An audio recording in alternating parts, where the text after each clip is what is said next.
On a tous déjà vécu ça, non? Se retrouver devant un graphique en se disant « Ok, il y a sûrement une information super importante là-dedans, mais où ?» Eh bien, c'est exactement de ça qu'on va parler. Comment on passe de ce chaos de données à une histoire qui a du sens, qui est claire, percutante. C'est une compétence qui peut vraiment tout changer. Voilà, typiquement, ce genre de visuel, ça parle à tout le monde, j'en suis sûre. C'est un vrai labyrinthe, des couleurs partout, des formes, des chiffres qui s'empilent. On sent bien qu'il y a un message qui essaye de sortir, mais il est complètement noyé. C'est hyper frustrant. Et c'est une expérience que quasiment tout le monde a déjà vécue. Et attention, ce n'est pas un problème nouveau. Edward Tufte, qui est vraiment une sommité dans le domaine de la visualisation de données, l'a résumé avec une phrase assez géniale, il faut le dire.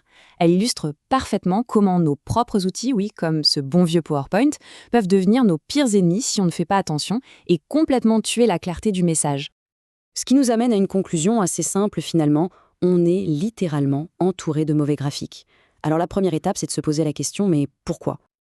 Et le truc le plus important à saisir, c'est que ce n'est la faute de personne. Franchement, qui se lève le matin en se disant « Tiens, aujourd'hui je vais faire un graphique super confus que personne ne va comprendre ?» Personne, évidemment. C'est un problème qui n'est pas intentionnel, mais qui est absolument partout. Ok, donc si personne ne le fait exprès, pourquoi est-ce si fréquent? Allez, on va creuser un peu pour comprendre d'où vient vraiment le problème. En gros, il y a 2 raisons principales à ça. La première, c'est notre formation. À l'école, on apprend à écrire, on apprend les maths, mais on n'apprend jamais à faire le pont entre les deux, à faire parler les chiffres. Et la deuxième raison, c'est qu'on fait une confiance un peu aveugle à nos logiciels. On clique sur un bouton dans Excel et hop, un graphique apparaît. Sauf qu'Excel, lui, il n'en sait rien de l'histoire qu'on veut raconter. Il se contente d'appliquer des réglages par défaut et, soyons honnêtes, ce sont rarement les meilleurs. Et la conséquence directe de ce manque de formation, c'est quoi ? C'est la pression. Dès qu'on entend la fameuse phrase « il faut montrer les données », c'est souvent le début d'une petite angoisse. Comment rendre tout ça clair ? Comment être percutant ? C'est un sentiment de solitude face à un mur de chiffres que beaucoup de gens connaissent bien. Bon, on a bien posé le problème. Mais maintenant, comment on s'en sort? Comment on passe de ce chaos à quelque chose de clair? C'est là que tout devient intéressant. On va explorer la solution. Comment transformer de simples données en une véritable histoire? La clé, en fait, c'est un changement complet de mentalité. Il faut arrêter de penser en termes de montrer les données. Le vrai objectif, c'est de raconter une histoire avec les données. C'est toute la différence entre un graphique qui va être oublié 2 secondes plus tard et une idée qui va marquer les esprits et qui va pousser les gens à agir.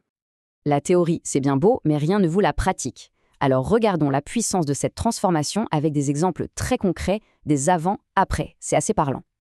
Alors voilà un premier exemple, un grand classique. On a 2 camemberts qui sont censés nous aider à comparer des résultats avant et après un certain programme. Le problème ? D'abord, notre cerveau est très mauvais pour comparer des angles. C'est quasi impossible d'être précis. Et comme si ça ne suffisait pas, on a rajouté un effet 3D qui ne fait que déformer les proportions et rendre l'interprétation encore plus compliquée. Bref, c'est un mauvais choix. Alors, comment on répare ça? La transformation, elle se fait en 3 étapes assez simples. D'abord, il faut choisir le bon visuel. Pour une comparaison, rien de tel qu'un diagramme à barres. C'est simple, c'est efficace. Ensuite, deuxième étape, on fait le grand ménage. On vire tout ce qui est inutile et qui distrait, comme ces fameux effets 3D, les couleurs qui n'apportent rien. On désencombre. Et enfin, l'étape cruciale, on guide l'attention. On montre exactement ce qu'il faut regarder. Et tadam, voilà le résultat. D'un seul coup d'œil, l'histoire devient évidente. On voit instantanément que le programme pilote a été un franc succès. Plus besoin de déchiffrer. L'histoire est là, simple, claire et super percutante. Allez, un deuxième cas un peu plus complexe cette fois. On a ici un graphique qui nous montre le nombre de tickets de support reçus et traités chaque mois. On a des doubles barres, pas mal de couleurs, beaucoup d'infos.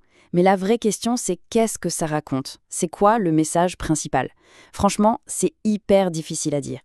Et maintenant, regardez la transformation. Là, on n'a plus un simple graphique. On a une véritable argumentation visuelle. Le titre n'est plus juste une description plate, c'est une demande d'action claire et nette.